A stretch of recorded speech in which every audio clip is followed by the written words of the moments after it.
What's going on YouTube? It's Tej back again with another video, and today we continue our 2021 NFL season preview series and we talk about the Kansas City Chiefs, one of the best teams in football, so a lot of positive things to say for today's vid. But before I get into my spiel, I want to shout out Cass. Just did a video with him on his channel. I have it linked down in the description. Had a good time talking about some potential 2021 breakout players. He had 5 names. I had 5 more. So definitely go check out that video if you want to hear more from me, but also want to hear another person talking about the game of football. But without further ado, hopefully you all enjoyed today's video. And if you do, please hit that like button. It would help me out a ton. And if you're new to the channel, want more sports content like this, please consider subscribing. And let me hear your Kansas City Chiefs takes down in the comment section. How many wins do you think this team comes away with? Who are some X factors? What are some games you're looking forward to watching? I'd love to have your thoughts, and I respond to every comment. So let's have a discussion down below about KC.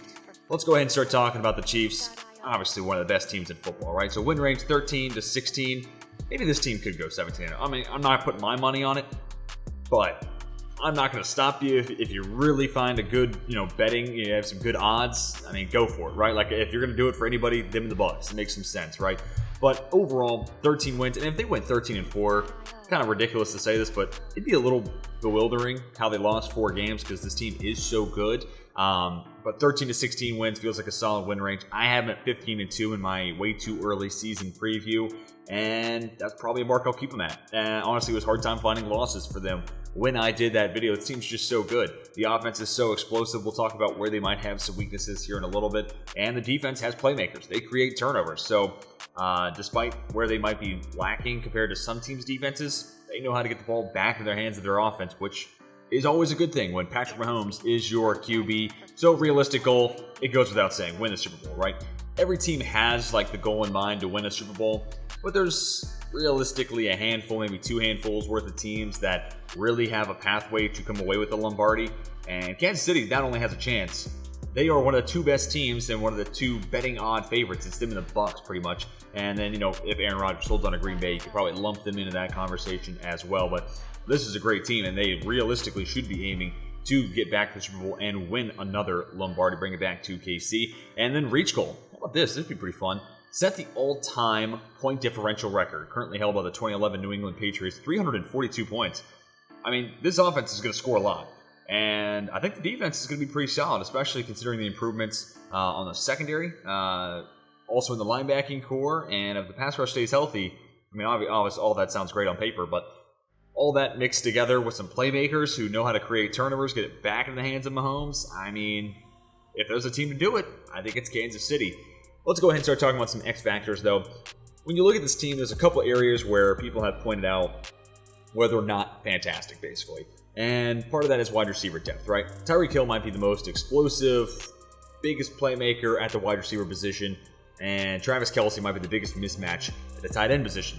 Those 2 create a fantastic duo. Might be the best pass-catching duo in the NFL, but who else, right? And that's been the question all offseason long with the departure of Sammy Watkins. They do bring back Demarcus Robinson, who I think there's something to like there, but he has not put it together, hasn't been overly impressive yet. So I'm highlighting Mecole Hardman here because while he's gotten a lot of hate and certainly been on the hot seat this offseason, he was a college cornerback. And it takes some time to transition from one side of football to another.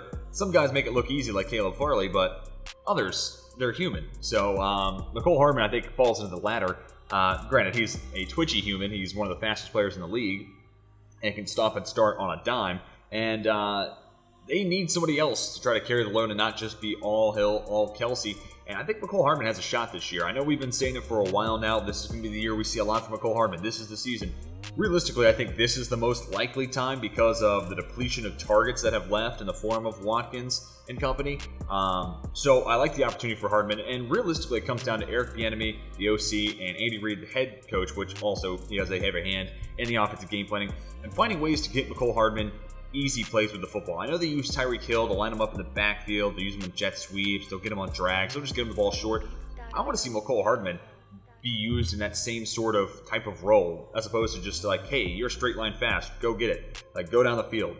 And obviously he's fantastic at that role, needs to improve his hands, but little plays where he can try to boost up his confidence and get something working in his favor. Additionally, just something to have defenses keep an eye on Mecole Hardman, right? If you get him on a drag and he takes it for 15 yards, it's something that's going to be present in a defense's mind. And then if they're thinking about Mecole Hardman, you hesitate for 1 second, Tyreek Hill makes you pay. So it's one of those things where I trust the offensive gurus that Andy Reid and Eric Bieniemy are to make it work with Mecole Hardman. And obviously, he's a phenomenal athlete. And now, third year as a wide receiver, I think it's going to start coming together. But this team definitely needs him to take a step forward. And if not him, Jamarcus Robinson needs to play better than he has prior. And if not those two, then fifth-round pick Cornell Powell is going to certainly have a pretty big workload ahead of him, which is crazy to say for a fifth-round wide receiver. But granted, this was a very deep wide receiver class, so I can understand why people are getting excited about Cornell Powell.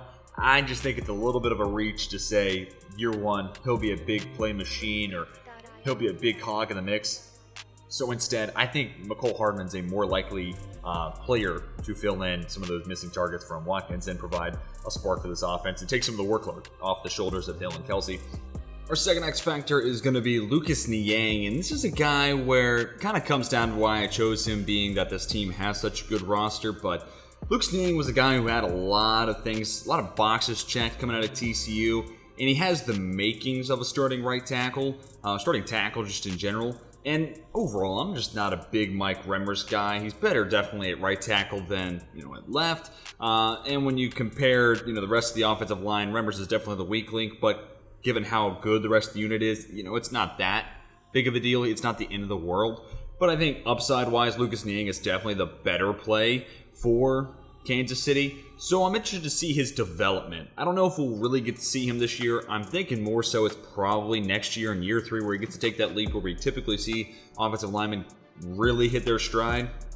But nonetheless, given there's not a whole lot of names to really pick here, I wanted to point out Lucas Niang as someone who maybe early in training camp, you start to hear some buzz around him, and maybe he does end up taking over that starting right tackle spot. I think he would really help in the run game for Clyde Edwards-Helaire, and again, he just brings about a better upside than that of Mike Remmers. So I'd love to see him get on the field and get some snaps. He opted out in 2020, so he gets yet to see any sort of NFL action. So hopefully this is the year where he can kind of see that come to fruition. He can improve as a football player, and for Kansas City, if he works out at right tackle, that's as good a unit as it gets across the NFL.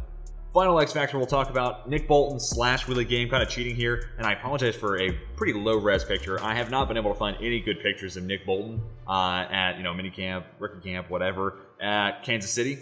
So I apologize. I know this is probably a little grainy on your screen. It probably hurts your eyes, and I am very sorry about that. But the reason I talk about Nick Bolton here is because, one, we'll start with Willie Gay, actually. A lot of people were kind of disappointed with how little of an impact he made last year.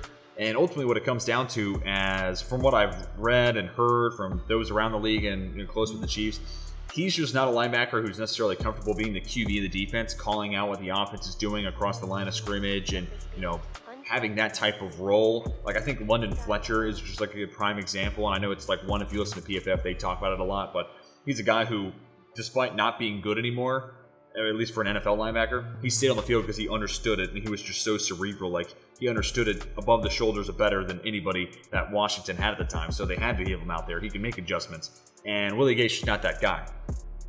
But Nick Bolton, that was the role the type of role he played at Missouri, and that is figuring to be the role that he's going to have at Kansas City.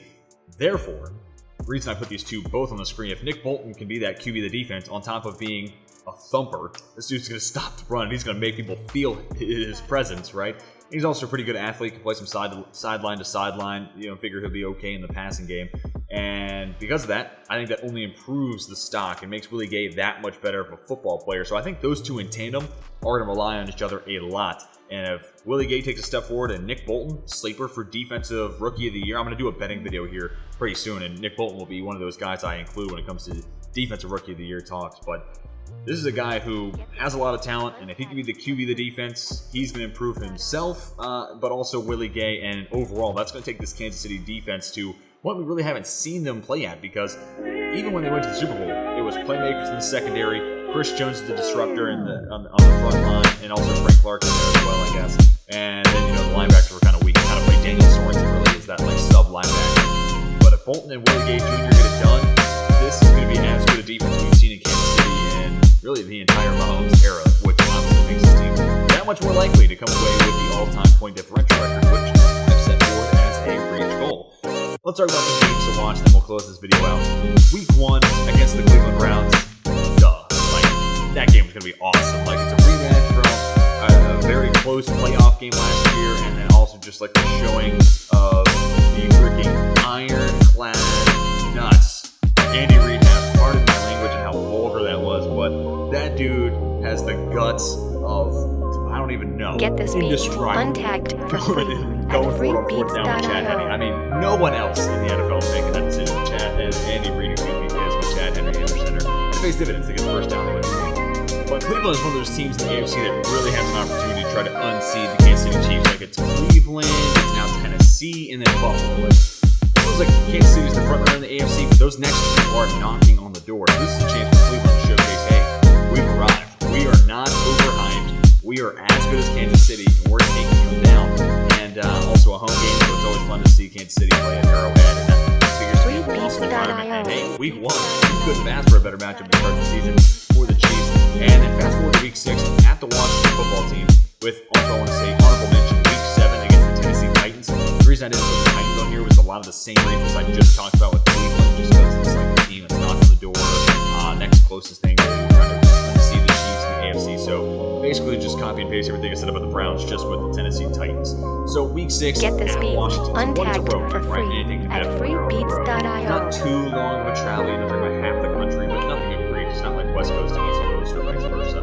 But this is going to be the ultimate test to see how that offensive line will work. Right? They put so much resources into that. Right? Make the trade for Orlando Brown Jr. They're going to presumably re-sign him after this season. You pay big money to Joe Tooney. You have LDT coming back. You also sign Kyle Long. You sign Austin Blythe and draft another center, Creed Humphrey. You drafted Lucas Niang a year ago. You brought back Mike Remmers. You want an opportunity to flex your guns and prove that was the right decision? There you go. Week 6 against the best pass rush in football, in my opinion, where you'll see Chase Young go toe-to-toe with Orlando Brown Jr. We'll see how good he is. And we'll see Montez Sweat go against Mike Remmers or Lucas Niang. Especially if it's Niang, it's interesting to see how far he's progressed in about a year's time. But even on the interior, like, is Joe Tooney going to be worth the money, or is Josh Allen going to give him his lunch money? I don't know. We'll see. I mean, I would take Tooney in that matchup, but overall, that's going to be an opportunity for Kansas City to say, hey, look at how much we poured into the offensive line. This is the game. This is why we did that, so we can keep Patrick Mahomes upright and start picking apart what is, in my opinion, the best defense in football. If you missed my defensive rankings, definitely go back and check out that video. It was a good time. And then the last one, Week 9 versus Green Bay. I mean, we're talking about the two best quarterbacks in the game going toe-to-toe. It helps being at Arrowhead for Kansas City, but Mahomes versus Rodgers, just take my money. Like, just take all my money. That's a game I want to see. Nothing more to say about that. And there's nothing after, you know, that midway point or so in the NFL season, because there's a lot of division games to close. And then the two that aren't are the Cincinnati Bengals and the Pittsburgh Steelers, which, no disrespect to the Bengals or to my Steelers, they're not in the same stratosphere as Kansas City. So I know it's a little early for that last game for Green Bay, but I'm really excited to see this Chiefs game, especially in those 3 games. Also lump in Week 7 against the Tennessee Titans. But that's going to do it for my 2021 Kansas City Chiefs season preview. Tell me what you think about the Chiefs. Let me hear your thoughts down in the comments section. Give me some X Factors, games to watch, everything you see on your screen. Hopefully you all enjoyed today's video. If you did, please hit that like button. It would help me out a ton. And if you're new to the channel, want more sports content like this, please consider subscribing. That's all I got for this one. Hope you all have a fantastic rest of your day. And until next time, my name is Tej. I'm signing off.